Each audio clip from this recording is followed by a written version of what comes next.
Okay, so I already have. So here we go. You're on mute. Hello, all. We're just getting set up. The presentation will begin in about 10 minutes.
Hello, all. This is Jessica. Felicia will be beginning in about 7 minutes or so.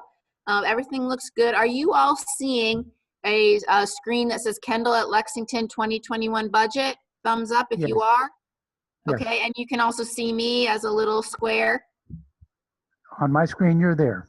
Okay, excellent. We will be beginning in a little more than 5 minutes.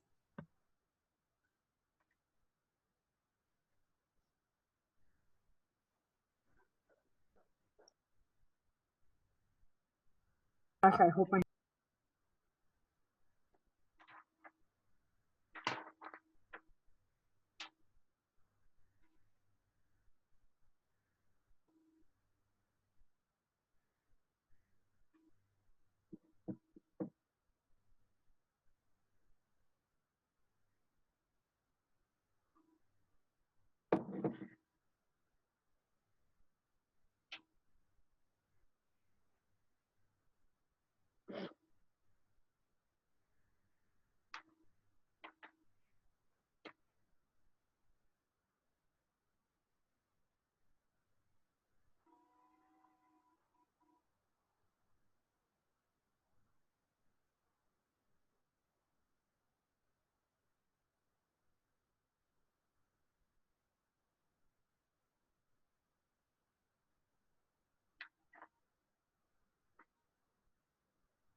No, we wouldn't be muted.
Hey, Diane, what are you working on?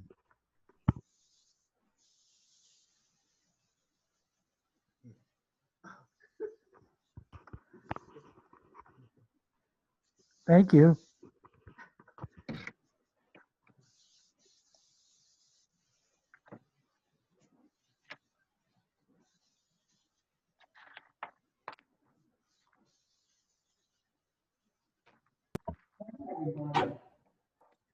Good morning, everyone. Jessica is just going to make sure that everyone's muted, but if you could please mute your phone, that would be, or your screen, so that we don't get any background noise, that would be great. I've not done the sharing of the screen myself too much, so please bear with me, but thank you all for coming and participating and listening to this annual budget presentation. I believe if you want to ask questions, you can put something in the chat or raise your hand.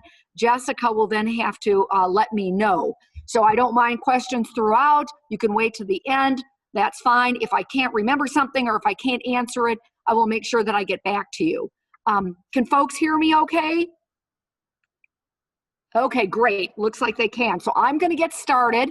Some of the slides are kind of repetitions of things we've done in the past. I won't spend a lot of time on it, but there again, feel free to ask any questions. So this is our 2021 budget. You're going to see that we've got a few things a little bit different than years past, but many of the things are very similar. So our budget goals, I'm not going to go through all of them, but they have not changed, upholding Kendall values. The big thing that's going to be for 2021 is that fourth bullet down of meeting or exceeding our bond covenants. Now that the project is basically done, we definitely have to meet our bond covenants. And the most important one of those is what's called our debt service coverage ratio. And that's a prescribed formula according to our bond documents that we have to make. And it's based on two different things: operations and entrance fee turnovers, those entrance fees that we receive. And the percentage we have to make by 12/31, it's the only day that it's measured, is December 31st of 1.2. And that's something we look at the Finance Committee every single month, and the board, and I do projections. So that's, of all of these, very important. More budget goals. Like I said, I'll let you all read through those, but none of those have changed. Finance Committee members, these are folks that work with me and with Jan and our committee in helping develop the budget. We've added a couple new members. You'll see those folks. We have board members. We do have community members. Many of you might know Bo Haywood that works at Rates and Hawkins. And the other new additions were Karen Russell that joined us and Pam Lucky. Okay, so the budget, as I'm developing the budget and all the numbers with revenue and expenses, the most important things are what some of those assumptions are. And as I've always stressed before, occupancy assumptions in our industry is the most important. So the first occupancy assumption there that I look at and kind of, and I don't do this in a vacuum, I do this with the executive director and with marketing for the independent living units, is where are we going to budget from there? So when I talk about residential units or independent living, that's the apartments and cottages. We have 150 available for the entire year, and that includes Sunrise Ridge. Our projected occupancy is 95% on average for the year, which is 142.5 cottages. We are going to start the new year, unless something changes in the next 2 weeks, at 143 units occupied. So that's at a good starting point of where we'll be. And the budget is based on that. For assisted living, the Webster Center, we have available, which is 18, what we would refer to as beds. When we're done with construction, we will have actually 19 apartments, one of those being double occupancy. So if COVID wasn't here, if construction was done, we used to budget 85% at 17. But with everything, construction still hoping to be done by the end of the year, maybe not, maybe into January, and with the downturn that we've had because of COVID, I'm starting the budget off in January at 12. We currently have, I think, 13 folks. I expect there to be 12 when we start off in January. And what I've done, building the budget, is to gradually increase that occupancy, going from January and February to 12, going to March to 13 folks, 14, and then having that 17 not until the fourth quarter, until October. I really anticipate how I built this budget was that we'd still probably have COVID with us, and even if we didn't have COVID, it would take a while for us to ramp up of occupancy in Webster and into Borden. So I didn't start off that way. My thought is probably by summer we'll be able to start ramping up as the numbers go down. With those going between 12 and 17 people, you'll see occupancy is going to average 75%, starting at 60 up to 85%. With the Borden Center, as everyone knows, we have 60 beds in the Borden Center. Occupancy, we're going to be, let's see, as of today, our occupancy is 49, current occupancy. And that's also where I budgeted for the Borden Center. So similarly to what I did in Webster, I started January through May at 49, January through March at 49 folks, April through June 51, and then by the fourth quarter, expecting 54 folks in the Borden Center, which would take us up to 90%. Now, with occupancy, it's just not the total number of folks in the Borden Center. There's what we call payer mix. Different sources. If folks are on a skilled stay, That's considered Medicare Part A, where the government's paying for it. That's our largest dollar-wise payer source. Typically, that'll average about $14,000 a month. Medicaid, which is folks that where the government supplementing that, I'm expecting about 16.5 on average, 27-28% of our whole occupancy for the year. Our Medicaid folks, if they're there for a month, average revenue we receive is about $5,800, so much less than Medicare. Contract residents, I'm expecting about 10-11%, and as you know, that varies depending who's there. And really, when you talk about it, people always think that Medicaid's your lowest payer source, but it really isn't. It's the contract residents, the payer source, because especially with those with life care, they will pay the same monthly fee as what they paid in their apartments. And when I budget for that within when I'm preparing the revenue for the budget, I look at the folks that are actually in the board and center that are contract residents and take an average. So I can kind of look at where I think we'll be. And then private pay, they're folks that are coming from the outside, or they might be contract residents that had modified contracts and they have now depleted or used their health center days and their private pay. And that ranges from $279 a day for a companion room to, I believe it's $312 per day. And the monthly amount is about $8,500 to $9,500. So folks coming from the outside that are private pay, those are what they're paying. So as you can see, that occupancy average for the year at 86% is definitely lower than we've done in the past. Typically, I did about 91.5%, 54 beds. So COVID has affected us. I think more so than anything. Construction is done. We're able to occupy those beds next door. There is some limitations with that COVID hallway, but and this is something that's not just Kendall at Lexington. Every call I've been on, from the accountants to the actuaries, this is really our industry. Many folks, when I've spoken to folks, their skilled nursing facilities are looking at really low percentages at about 80% or even much lower. So this is kind of the new norm, at least for a while. Okay, resident fees. You've all received your fee increase letters that were distributed, I want to say about the 20th, 22nd of November. Contract residents, the fee increase, 2.75%. That number is higher than it was in 2020. It's also higher than in 19 and in the years before that. I felt very comfortable with this number. I was very happy we were able to get to this number. All the other, I did, at the end when I'm wrapping kind of up the budget, I like to compare us to where we are with the other Kendall affiliates and really what our industry is doing. One of the folks that we deal with, Ziegler Investment Bankers, they always do surveys of other CFOs like myself across the whole entire country of folks that are in life plan communities that are also not-for-profits. And they kind of help us gauge to see what other folks are doing. The average for other life plan communities across the country, not-for-profits, that their average increase is 3%. So we're below that. All the other Kendalls ranged between 3 and 4%. None were at the 2, below 3%. So I was very happy that we were able to do that for this budget. Assisted living for our per diem folks, 3%, and the board and center a little bit higher at 3.3. I always have Ashley in admissions kind of look at the other nursing homes in the community to kind of compare us.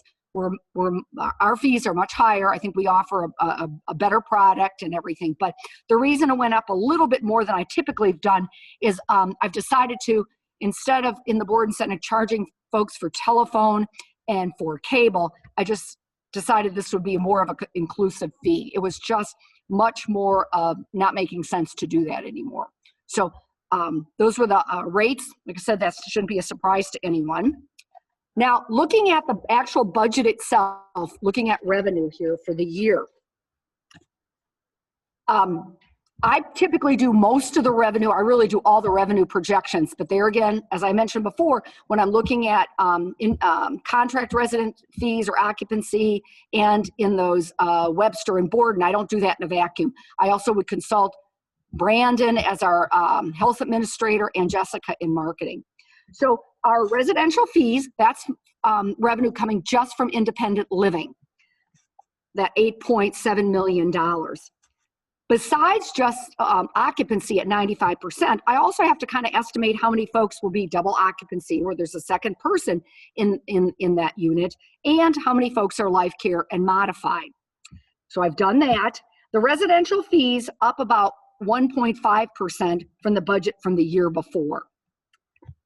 Webster Center, that amount there is an increase over the 2020 budget by 3.6%. And part of that is, even though the occupancy isn't going to be, I'm slowly, gradually increasing it, that was very similar to what was in the 2020 budget. If you remember the 2020 budget for independent living, the residential fees, I had expected us to be at most of our units occupied by the end of the first quarter. So there's not as much fluctuation in those residential fees from 2020 to 2021, but Webster, that's much different.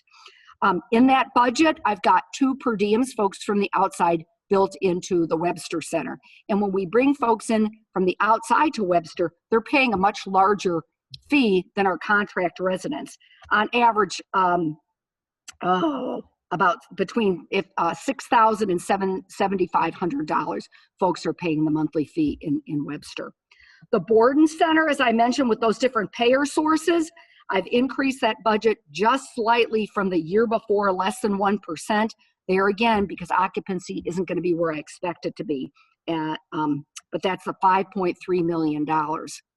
Investment income, that does not include any unrealized gains or losses or change in the market. That's strictly interest revenue, dividend revenue, if we have any realized gains or losses by selling those investments. I've increased that a little bit from the year before, and on average, I'm looking at our investments making under 2%, about 1.97%. One of the changes from the year before is that earned entrance fees. If you remember, that is a non-cash item. When you move into Kendall, you pay your entrance fee. That's when we receive the cash. Even though we collect that cash when you initially move in, that is not revenue. We can't recognize that revenue.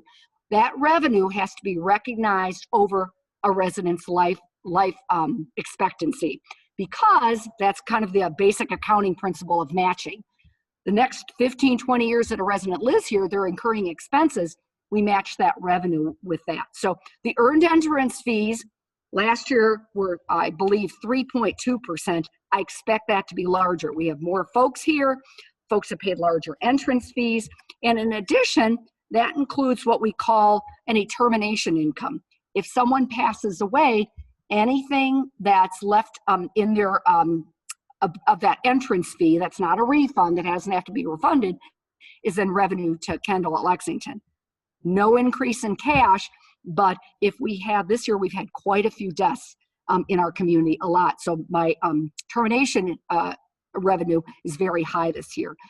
In 2021, the expectation is we would have 9 turnovers in independent living and 14 deaths among our residents. And this is all based on not Felicia guessing this, it's the actuaries that help us recognize this revenue, and they're the experts. And it you can have fluctuations between years, but when they're looking at this over time, those actuaries get it right. Other income, this is a big change that we've seen in the past. Other income includes revenue from dining, Sunnyside revenue, our Rebel Ridge house that we own, the rental income there, revenue from transportation when we're taking residents on trips, the revenue from carports that people play, all these other type of different odds and ends. That has really decreased because, as you know, we're not collecting barely anything for dining revenue and Sunnyside. So what I did there again, and I might be right, I might be totally off base, I've assumed that none of this will start getting back up in terms of Sunnyside revenue or dining until July 1st. Let's hope I'm wrong and it starts even earlier, but let's not hope I'm wrong and it doesn't start later in the year. So that being down that we've budgeted in the past. So if we look at our total revenue of a little over $19 million, that's an increase from the year before of 1.5%. or $280,000. I don't know, Jessica or anybody, I don't know if there's any questions at all. Anyone has a question, please raise your hand and we'll look for you, or just say it out here. I'm looking through the screen now. Takes a little while when there's a presentation. Don't see any hands raised. Is there anyone that I'm missing that would like to ask a question? Don't think so, Felicia. You can continue. Okay, I'll move on to the next page. This is just what I've been talking about. What you can do, though, is you can see that trending from 2017 to 2021. Health center fees really kind of up and down there, stable from the year before, but where we're seeing the real change is that residential fees, and that's as a result of bringing on those Sunrise Ridge cottages and helping us out. Usually health center fees and residential fees in the past had always been about 50-50, bringing in the same, but adding Sunrise Ridge and the 30 additional cottages is really helping that residential fees. The deferred entrance fee amortization, there again, as we have more independent living residents, that's increased. And then there again, investment income fairly pretty much the same, and other income decreasing there again because of kind of the delay with COVID and not bringing in some of that revenue. And then there again, it's just total budgeted revenue. You can see it as a whole, not individual, those different income sources of an increase. Not too much increase from 20 to 2021. I expect when we can hopefully get back to normal, I expect that to increase even more. Okay, now we go to expenses.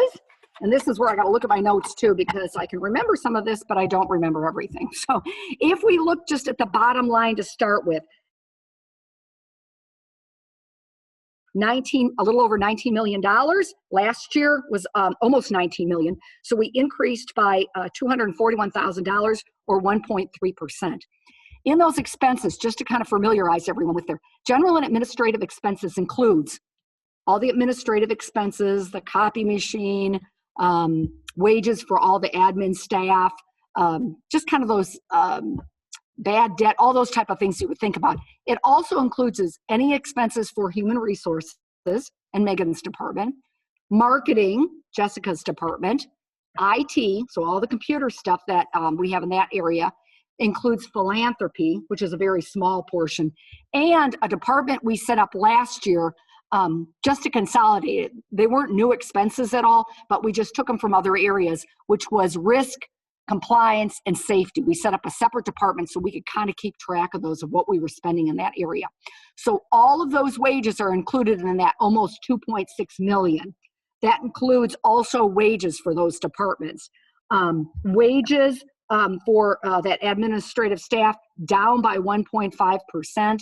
That just had to do with some overlap with the executive director. I can assure you folks did get raises in that area. We didn't hold anything. And increased by about $39,000, 2.9% in those other expenses. Some things going up and down. We did decrease with COVID, realizing that because of COVID, we wouldn't be traveling. We did decrease travel for 2021. The large increase in that area is in terms of what we talked about during the one meeting is our strategic planning. We've put quite a bit more into IT for strategic planning to really make that a little bit more robust. So that was an increase. We didn't have expenses for, executive director recruiting. That decreased it. So not a large increase from year to year in general administrative, but the components of those did change. Housekeeping, maintenance, and laundry, there again, that included both the wages, which were about $990,000, the other expenses, $638,000. A large increase in this area is the lawn service and the landscaping. We've increased that by $75,000. So hopefully with this larger campus, Herbie was able to get some quotes for getting some of that done. That was a large increase in that area. Dining services, anything you could expect there would be food and linens and repairing that equipment and the wages. Within that dining, wages consist of almost 1.3 million and other expenses about $990,000. There was a decrease in wages and dining, not because we've decreased those, and I'll go more into the actual wages for staff, but because we really looked very closely at the staffing there. Now, I can tell you this year, the staffing has been much less. We haven't needed the folks. With all the attrition, we didn't add them. But we're kind of looking at next year of just changing how some of that staffing will be downstairs. And we had the help, Judy had the help of Ben Butler from the Kendall Corporation. Increase in dining, other expenses related a lot to food and the delivery. Part of this budget, just to mention, which there's a little bit in housekeeping, dining, and in health services, I have included $210,000 of what I would call COVID-related expenses. I'm doing that for 2021. We'll probably continue some of this going into other years and not calling it COVID. But within Judy's area, all that extra packaging to deliver food is a COVID expense. And so we've increased Judy's budget or included COVID budget about $25,000 there. In health services, there really wasn't a whole lot of change from year to year, but we did include within that health services money for testing, more COVID testing, $120,000, which would take us about once a month. Will that be sufficient? I'm not sure with this outbreak. Also, the PPP that we've had to buy, I've included about $55,000 in that nursing budget for that PPE stuff. Within housekeeping, they've had to buy a lot more cleaning supplies and things like that. There's been an increase or just a COVID line expense of $10,000. So I just wanted everyone to know that we did include in there some items related to COVID. Going back to just the line items, health services, just to remind folks what that consists of, that's all the expenses related to the Borden Center, also the Webster Center, activities, the clinic, fitness, social services. So that's very, as you can see, of all the department, that's the largest. That's where we have the largest number of staff and the expenses.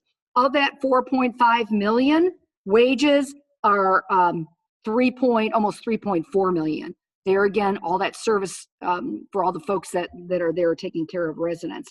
And other expenses are about $1.2 million. Wages increased for health services, 3.4%.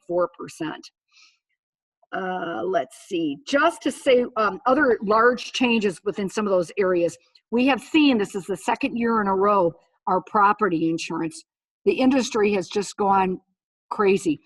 So the property insurance is included in general and administrative, and that increased by $85,000. JKJ, Johnson, Kendall, and Johnson, our insurance brokers, have gone out, got various bids. We're able to get bids. A lot of places won't even bid, but a large increase in that area. Luckily for Kendall, we're part for our general and professional liability insurance. We're part of the Peace Church risk retention, the captive. Those fees, while going up, have been much easier. I think the industry as a whole is seeing much more fluctuation and increases than we have, because it's almost similar to being self-insured. The next expense listed are our Kendall System Fee. That is based on our budgeted expenses. A slight increase from the year before because expenses increased, but not substantially. Staff benefits, just to explain what that consists of, things that you would think about. The largest portion of that 1.5 million is health insurance. Health insurance is going up for staff. I want to say, I think it was 3.2% if you had the higher coverage and 2.9. It was very, very reasonable with the health insurance increases. What we did find that I had to build in more is we're having more staff that are on our health insurance, especially the makeup of what it was, having a few more people maybe covering children or their spouse. And that might be the result of COVID because their spouses have lost their jobs or they're not being covered. So that's part of, I think, how we've been affected with this, health insurance. Staff benefits also includes workers' comp, dental insurance, short-term, long-term disability, those items. Where I did see a benefit in our staff benefits is our mod rate for our workers' comp. decreased quite a bit. I think it went from 1.25 to 1. That helped tremendously. I was able to lower the workers' comp insurance by, I'm trying to remember here, $21,000. So while it doesn't take effect till May, that was a plus within the staff benefits. Real estate taxes, an increase of $25,000. There again, just to remind folks, we pay real estate taxes both to the county and the city of Lexington. And the city of Lexington is the one that was really new. I did have some built in the 2020 budget, but I had to increase for that for the 2021 budget. Utilities. Okay, utilities consist of items you would think. Electricity, that's our largest component of utilities. Second is water, and that's a change from a few years ago, water and sewer. I've had to increase the budget there, I think, to $175,000, $25,000 increase in water and sewer. And so hopefully there again, I've looked at past history where we were, but not 100% sure that I'll fall on target. Gas is the third amount that's listed in utilities, but we also include phone, both cell phones and then the landline phones in there. Depreciation, just for folks to remind them what it is, this similar to the entrance fee revenue, this is a non-cash item. So depreciation occurs, you buy a piece of equipment, you build a building, you don't get to recognize that expense in 1 year, that matching principle again, you recognize it over what we call the life of that asset. So a piece of IT equipment might be 3 years, 5 years, much shorter. It's a piece of equipment you expect to replace that. A building, you're going to depreciate that over a much longer time, 40 years. So the depreciation expense is a decrease from the 2020 estimate that I have. As you can imagine, I'm not even done with this project, so I'm trying to estimate, and I have a good idea of what our project is costing, obviously, but I won't have those final numbers until we wrap up the project. So that was a decrease from the budget for the year before, but $3.2 million, as you can see, that's a large component of that budget. And when looking at these things and trying to contain costs to keep those resident fees down, many of these expenses I can control, or many of these expenses, I can't control. We can watch our water usage and electricity usage, and we can be good stewards of using the copy machine and paper, but those are very small. Many of these things, as the next item, interest expense, depreciation, real estate taxes, we don't have a whole lot of control over. So I always like to remind folks of that. Speaking of interest expense, for the entire year, we've got both our series 2016 and our 27 bond series for all the debt that we incurred for the expansion is included here. That number will slowly go down every year, but it's a large piece for the next 30 years. We're going to have this interest expense on there. So there again, it's just a reminder, $19 million in expenses. If we go to the next page, you're going to see what it looks like in terms of expenses. And here, I did a little different. I pulled out wages and benefits for staff. Wages alone for the entire community, let me just look at my numbers, I think are $6.6 million. So we're in a service industry, you expect it to be that wages and benefits of all the expenses is our largest component. And that's increased some. Some of that increase is because of the benefits, cost of benefits increasing. Some of that's because of giving staff increases, which I'll talk about. And really not that much. We did add some FTEs, more full-time equivalent employees with the expansion of the campus. But as I'll explain, we didn't increase any FTEs from the 2020 budget to the 2021 budget. And if we go next, we've got our total budgeted expenses. And you'll see that jump of adding those new cottages and our common area for Borden and Webster. Because even though we didn't add any beds in Borden and Webster, we're adding a lot more common space. So there's going to be more utilities, staffing's different. And so when we look at these total expenses, it's not just adding cottages, apartments, and things. It definitely is adding expenses related to our health centers also. Jessica, can you see if there's any questions on expenses? Okay, I will scroll through. Anyone raise their hand or let Felicia know if you have a question. I don't see any. Okay, we'll go on to the next page. which is staff increases. And this is something I'll tell you that was spent an enormous amount of time on this year. It involved Jan and Megan, our HR director, and myself meeting with every single department head and looking at not only, as we've done in the past, to look at what those median wages were for a certain job title, a CNA or a maintenance supervisor, but spending an enormous time to really make sure that we have got fair wages there. That is part of that board strategic initiative to make sure that we're paying folks fair wages, but there's also a competitive component out there of what other folks are doing. I can assure you, reaching out to a few people, not right in Lexington, but in surrounding areas, that our wages for our staff are competitive and really better than those other folks. We are paying our staff. So any staff members that were hired before 10/1, that's usually our cutoff, will receive a 2.5% increase. That's the minimum. 50 of our employees out of the 151 that were part of this budget analysis, 31% of those received adjustments larger than 2.5%. There again, that was looking at those salaries. We will have no one on this campus starting on January 1st that would make under $11 per hour.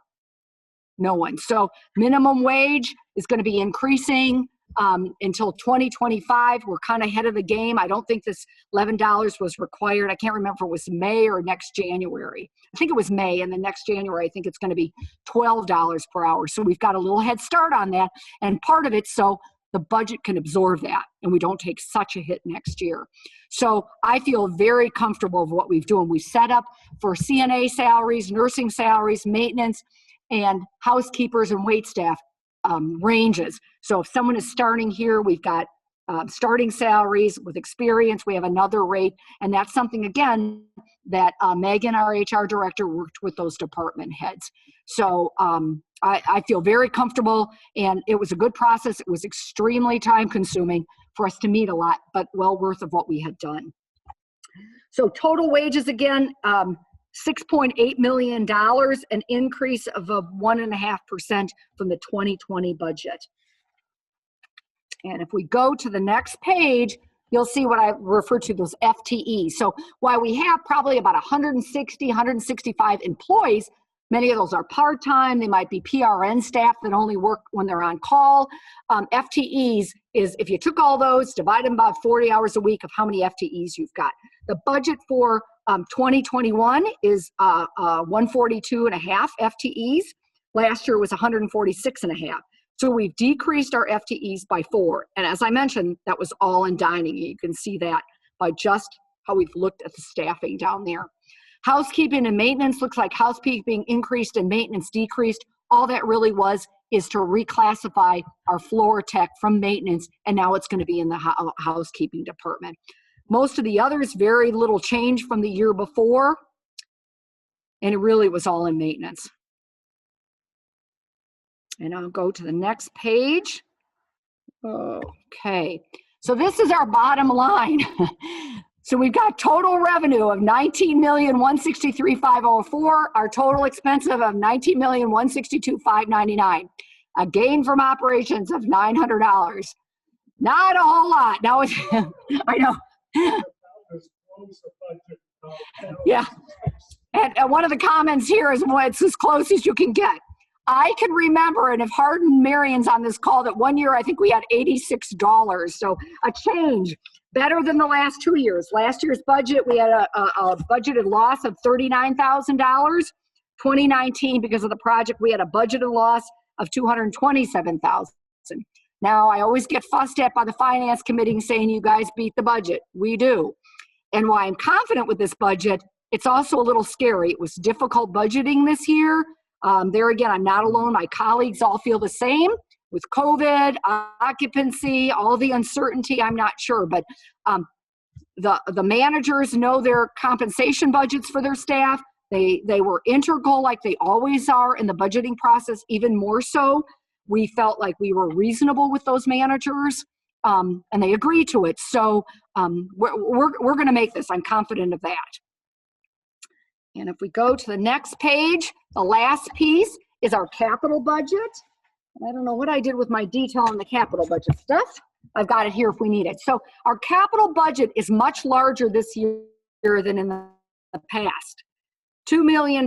Typically, I keep it about 900,000, about $1 million. But as you're going to see, that number one item, which we talked about, that we have like in the south of the building, in the campus. So that I really kind of our capital budget, but I look at that as a separate item.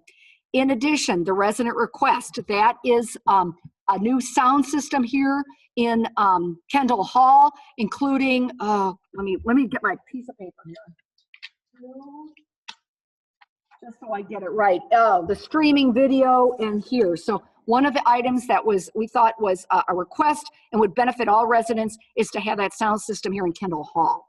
In addition, maintenance and refurbishments, always a huge piece of the budget, $528,000. Of that, I believe about $330,000 are refurbishments. Also includes in Herbie's budget campus-wide signs of $20,000, a zero-turn mower. Herbie has to quite an expense, $70,000, as we have to replace the fire panels in the north and the south building. Nothing glamorous, but it has to be done. Also, some air quality equipment and UVA lights we've looked into. Whether we'll do that or not, but we've built that in. And my favorite piece out of this entire capital budget is to replace the carpeting in the Anderson admin area. I'm hoping we can do that. I've had the same carpeting as I've complained about for 14 years, and I would love it replaced because it's awful. A piece of we've got in the capital budget, not identified to one specific item, is that board strategic plan to see what we may need. Like I said, not earmarked to anything specifically, but we have it in there. Housekeeping, that is one item. It is a very, very nice carpet cleaner that apparently some of the CLT group has looked at and said it's like miracle carpet cleaning. So that'll be nice. We've got a lot more area to clean and we want it to look nice. Dining, lots of different little equipment. I don't think there's anything in there. Some type of oven, salad box, various things that Judy has on her budget. And some of that has to do with stainless steel wall by the dish machines, not too fancy. Always within computer hardware, various different items that need to be replaced. As always, we have contingency in the budget because as when I report on at the end of the, when the audit's done and I report to you, many things come up that we just can't anticipate that have to be done. Now with the capital budget, there again, we get capital requests coming in for various areas, board members, strategic plan, residents, and then staff members. And what we do is we meet as a team to prioritize those. And the number one priority is always, regulation and then safety, to make sure those items are done. And then other items that maybe would help with efficiency, those type of things. Not too many usually ever wish lists on here, but see if there's anything else. Jessica, are there any questions or comments, people that want to, Jan is also here if you want to ask her anything. Looking through Bruce Summers, and then I see Bob Bradish. Bruce, Okay. you want to go first? Sure. Felicia, hi. Great job, Felicia. Thank you. Thank you. Could you remind us what your forecast is for 2020? This was a topsy-turvy year because we, entered the year and then the pandemic hit. So a net gain or loss for 2020, what is your forecast in terms of how we're going to exit this year starting? Okay, Bruce's question is my forecast of where we think we're going to fall in 2020. I think, and I have not done a projection. I think through October, our operating gain, I want to say, was about $280,000. So we will definitely, unless something comes up, you always have more expenses in December that you get in. I do expect that we will surpass our budgeted loss that we had for last year. So from operations, I definitely think we'll go forward there. Does that answer the question, Bruce? Yes, and thank you. And then the next question? Bob? Yeah, hello, Felicia. Hi. I had was on the profit and loss. You mentioned, we had a positive revenues versus expenses. Now, does that reflect cash flow or not? We must have a positive cash flow as well.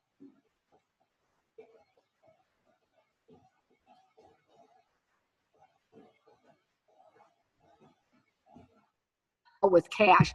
I Felicia, do. did Yeah. Oh, I'm everyone sorry. hear So the all of question that? was, yeah, Okay, you're breaking up, Felicia. So we'll try again. Okay, so Bob's question was, so everyone, even in the room can hear, is whether this was an anticipated positive cash flow. I believe it was not. I'd have to look back because part of the cash flow is I have to pull out those entrance fees, that revenue. I have to also pull out the depreciation, which is a non-cash item, but I include in there entrance fees, the cash we receive from turnover. And I should remember that, and I apologize for not, but I will get back to folks to whether it was a positive or a negative cash flow. There again, even with the anticipation, I expect 9 turnovers next year. If I have that, that'll affect it. If I don't have any turnovers, no matter what happens with operations, I might not have a positive cash flow. But I want to say I think it was not a positive cash flow. And I think part of that too is also included having this capital budget of $2 million of cash going out the door. Does that kind of answer your question? And I'll get back to you as a definite, Bob. Yes, it does. Okay, any other questions? I did have one other question. I Okay. was just wondering if this is a process question. Do each of the managers submit budget requests? Is this a tops down type process, or does everybody submit their budget requests and each manager Okay. to develop? Okay, and yeah, the question was, do the department managers, is this a top down or do they put their budget requests in? And I'm sorry, I didn't go over the budget process. I took that slide out because I went over that when I did my presentation in like September or October, but let me just do the budget process. So the budget this year started at the end of July. And what I do is there's a budget worksheet for each of the individual departments. So Herbie gets housekeeping and maintenance, and it starts based at almost like a zero-based budget. I give them what their budget was for the year before, what they have spent so far for the current year, and then they fill it in. And what I expect, not only the numbers to be filled in, what they request, because I want justification for each of those line items. So they're the ones that develop their expense budgets. And then after they develop it, they send it to me. That manager, similar to what we did with wages, is Jan and myself and that department manager, line by line, go through those budget items for that justification. So each manager is developing their initial budget. And we don't I shouldn't say, there aren't always large variations. I don't feel like I have any of the managers that are coming to me with outlandish type things or anything. There might be some tweaks there, but by us meeting and having that justification, I understand, Jan understands that maybe they're doing some programming changes, they want to introduce something. So it is not a top down, not from the capital, not from the revenue, not from the expenses. There's a lot of collaboration between the department heads and myself. Bob, does that answer your question? Yes, that does. Thank you very much. And Okay. let me just add that I think you do a wonderful job explaining the budget. Oh, thank you. Thank you. Any other questions or comments? The budget just to remind folks, the budget presentation, I have paper copies that are on the coffee table outside the receptionist area if you want those. Anyone is always welcome to stop by my office or call me and ask questions. As I always said, I'm an accounting nerd. I love this stuff. So you can come by and ask me any questions anytime and I will talk your ear off. And this is Jessica. This session has been recorded and will be on Katie Web as well. Maybe not till Monday, but it'll be up there soon. Okay. Thanks all very much. Happy holidays. Stay safe. Thank you, Felicia. You're welcome.